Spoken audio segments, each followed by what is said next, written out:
I make sure I work my hardest because I know this is probably like one of the last classes I will be able to do for like a week.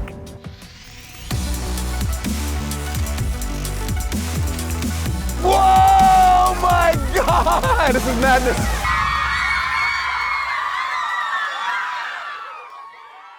Hello, everyone. I would like to share with you one of the most inspiring stories in my book, Born to Dance, Nia Sioux.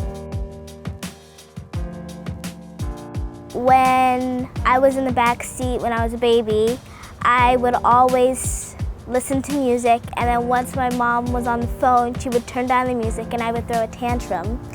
And I kind of fell in love with the beat of the music and the rhythm, and I guess I always had that kind of beat in my head and that kind of rhythm to style of music. And then I started dancing around the house, and then my mom decided to put me in a dancing class.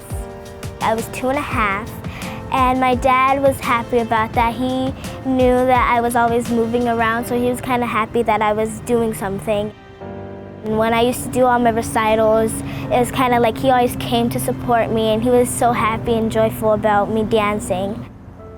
When I was 5 years old, my dad had passed away tragically, and me and my brother kind of went through a tough spot. Like for a month, I wouldn't stop crying. It was kind of tough on me and my mom and my brother. As soon as it had happened, we went to his funeral out in New York.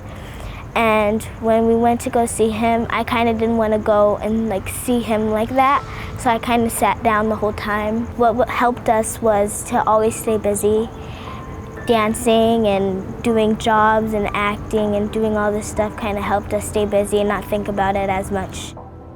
When me, my brother, and my mom go to the cemetery, we usually bring a picnic blanket and some snacks because we stay there for a really long time. And we just talk about how we miss him, and we talk to him, and we say what's been going on in our life, even though we know he already knows. Just talk to him and talk about our family and talk about some of our struggles. We usually have a lot of flowers sometimes, like a bouquet of flowers. And sometimes we put some in the little stone, and sometimes we don't. We just lay it there. It's kind of relaxing over there. It's very peaceful. We all decided it would be a nice tribute to her father to do a photo shoot at his gravesite.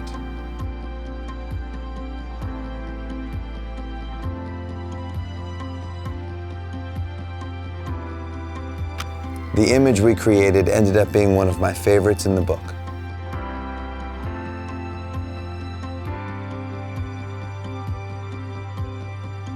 As we were leaving the gravesite, the sun was hitting the sprinklers in a way that created this beautiful rainbow. And we couldn't resist taking another photo for Born to Dance.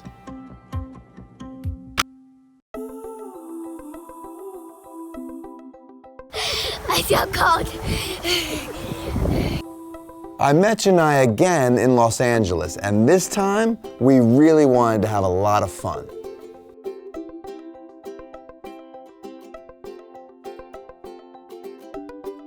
Okay, I'm ready when you are. Mom! Good, scream. Mom! Mom! Okay, come down. Oh.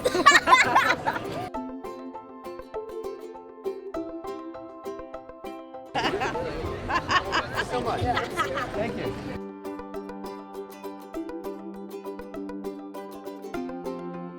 Go.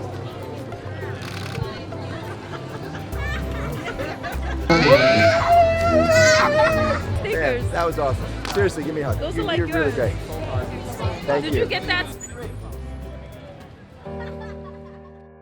Nia lost her father when she was 5 years old, and her mother can't afford to send her to dance classes. When I'm dancing, we take dance classes, and we sometimes do company, and that's really expensive, especially on my mom because she's a single mom with 2 kids.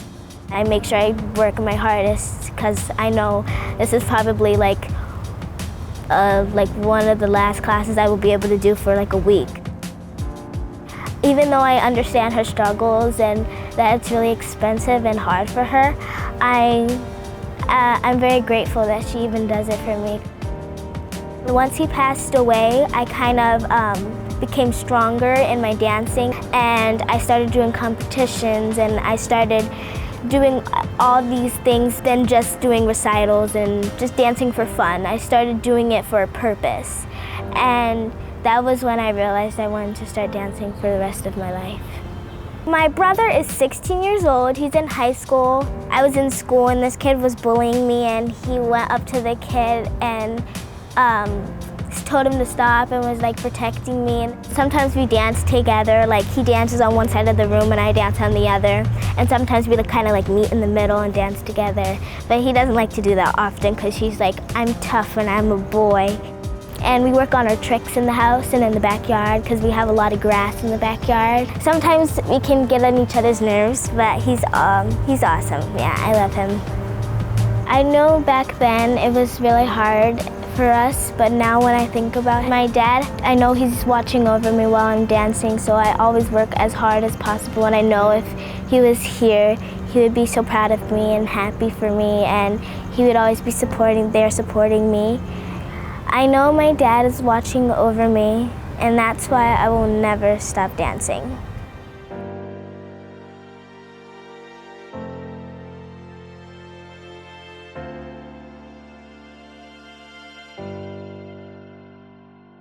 If you like that video, please give us a thumbs up and make sure to subscribe. Now, you know what I did when I hit 1 million subscribers. I did a photo shoot in a leotard and tutu. Do you have a crazy idea for 2 million? If so, leave a comment below and make sure you turn on notifications because you're not going to want to miss this. Yeah. Okay, let's get coffee.